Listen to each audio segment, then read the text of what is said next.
gabon. Por diktatorët nuk pranojnë gabime.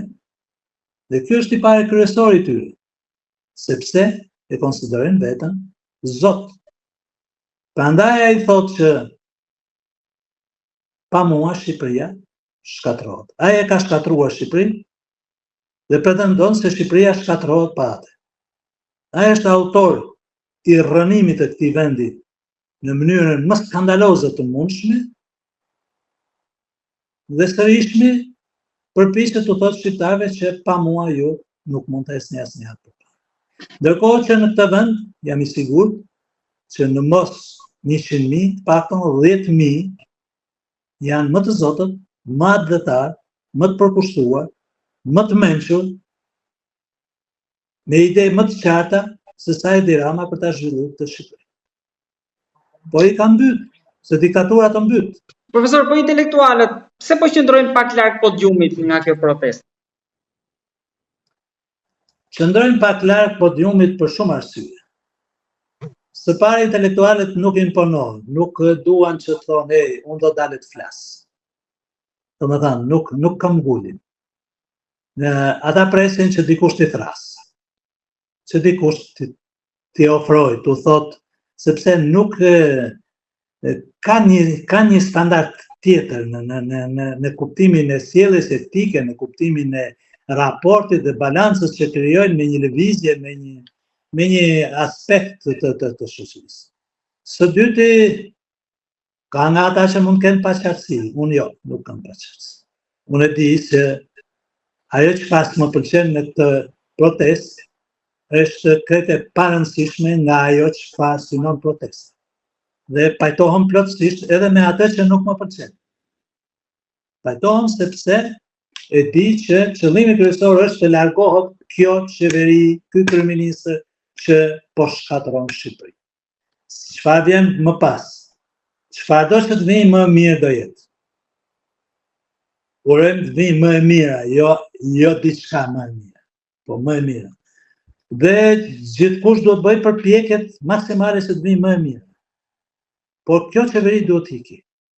Ikja e kësaj qeverie ndodh vetëm nëse mobilizohen të gjithë qytetarët kundër saj. Kontrata që ky thot e kam me shqiptarët deri në vitin 2029 së paku, është një kontratë të cilën ky e ka prish vetë. Ky nuk ka marrë kontratë për të shit Shqipërinë. Nuk ka marrë kontratë për ta shpopulluar Shqipërinë. Nuk ka marrë kontratë për të mbyllë shkolla, universitete, kopshte, për të mbyllë gjithçka çfarë, sepse nuk ka njerëz të shkojnë aty, sepse janë boshatisur. Nuk ka marrë kontratë të lej në të gjithë fshatat e Shqipërisë pleq të vetëm, duke i detyruar të rinj të ikin nga ky vend. Nuk ka marrë kontratë, askush nuk ka nënshkruar kontratë që ky t'ua vjedh pronat njerëzve, t'ua marrë me ligj dhe t'u thot, nëse nuk e punoni, unë do t'ua marr ju, ose t'u thot që toka bujqësore që është e fshatit, nuk është e fshatit, nuk është e juja, po është e imja, e shtetit, se shteti është ky, është Luigi 14. Dhe unë bëj çfarë dua me të. Edhe në kohën e komunizmit, kur gjithçka ishte e kolektivizuar dhe askush nuk mund ta përmendte pronën apo tokën private, shteti në konfliktet midis fshatrave për një territor të caktuar, kontestuar, bënte shumë kujdes për të dhënë drejtësi midis fshatrave, se krijohej armiqësi midis fshatrave. Ky ka krijuar armiqësi midis shtetit dhe të gjithë fshatrave në Shqipëri. Po le të guxoj të shkojnë në Kukës. E ka apo se ka në pronësi fshatari atë tokë, ajo njihet historikisht që kur ka lind dielli e që kur është kriju toka, njihet si pronë e atij fshati. Dhe nuk ka për të guxuar Edi Rama ta prek me dorë qoftë edhe 1 metë katror të saj. Çfarë do oligarkësh t'i bëjnë presion. E ka të pamundur, le të bëj ligj sa të doj. Ligji natyror është mbi ligjin e diktatorëve. Dhe Shqipëria ndoshta ky po e detyron Shqipërinë të kthehet në higjienën natyrore. Në higjienën natyrore të cilën filozofët e shpjegojnë se çfarë është.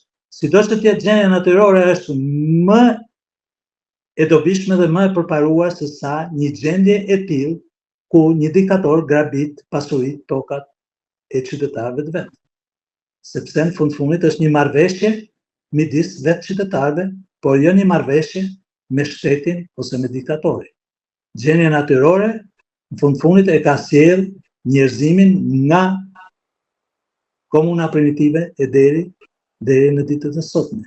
Nuk është Edi Rama që do të japi shoqërisë shqiptare një model të cilin ai e ushqen si modelin e ushqimit të oligarkëve dhe pasurimit të tyre, me qëllim që këta të kontribojnë që në fushat elektorale këta oligarkë të financojnë jo vetëm fushatën, por të blejnë vota dhe të tjetërsojnë vullnetin e popullit. Që ky të jetë një mbret i pashpallur mbret.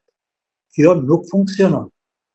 Kjo do të çojë dhe do ta thellojë, është një projekt për shitjen e tokave bujqësore që do të bëhet ligj, se synohet të bëhet ligj.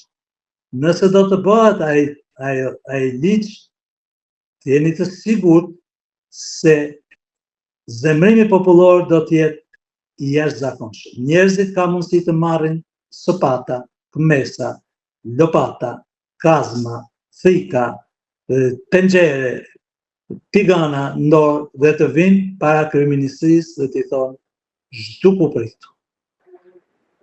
Ka ndodhur një rast në Bathore në vitin 93-94 me Meksin, kur gratë dolën me lopata dhe përzun forcat speciale që shkuan për të prishë sabanesa. Mos mendoj Rama se nuk do të ndodhi, nëse ky do të vazhdoj në rrugën e vetë të shkatërimit të vendit dhe të përqendrimit të pasurisë dhe të territorit të këtij vendi duhet e pak njerëzve. Territori i Shqipërisë është territori shqiptarëve. Nuk mund ta tjetërsoj askush. Kush tenton ta tjetërsoj, do të gjejë një fund jo vetëm palavdishëm, por të tmerrshëm. Profesor, edhe diçka të fundit kam, nëse do marrë një situatë që do ndryshoj pushteti edhe në Shqipëri, për të ardhur tek ajo që thatë Republikë e Re. Si do të jetë reaksioni në trevat tona, Kosovë, në shqiptarët e Maqedonisë Veriut, në Preshev, pra në gjithë trojet tona?